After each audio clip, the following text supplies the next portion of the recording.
គុណពុកធ្ងន់លឹងអ្វីអ្វី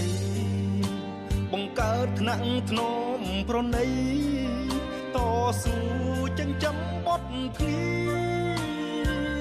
ទោះក្តៅជុំភ្លៀងសង្វាតមិនត្អូញរុញរីកូនតូចរហូតរៀបការក៏នៅរក្សាបារម្ភចំណែកគុណគ្រូជាគុណទីពីរលះបងខិតខំសំភីបង្រៀនវិជ្ជាអប់រំសិស្សរៀនពូកែគេថាមកពីពូជពងបើសិនជាសិស្សវិញល្ងងគេថាគ្រូនោះមិនកើតអោព្រះអើយព្រះរស់ជាឈ្មោះពុកម៉ែមិត្តអើយត្រូវសងគុណថែធ្វើបុណ្យឲ្យទួនពេលខ្នាតត្រូវត្រង់ត្រាប់ស្ដាប់គ្រូបាត់ជាយទៅមានកំណើតអនាគតខ្ពស់ត្រដែតដូចខែអង្អើត្រចង់នេះជាចម្រៀងច្រៀងរៀបរាប់ប្រាប់សូមមិត្តគ្រប់ប្រាណប្រញាប់សម្លាប់ចិត្តបាបសាងគុណសម្លឹងឲ្យឆ្ងាយសម្ដីចិត្តកាយទុនភ្លុន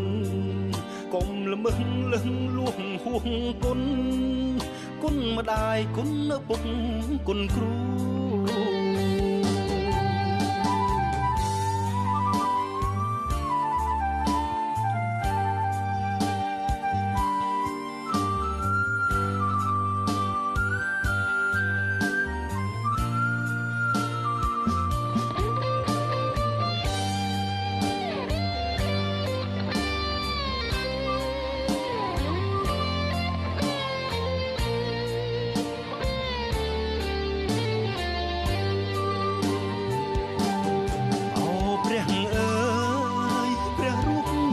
ឈ្មោះពុកម៉ែ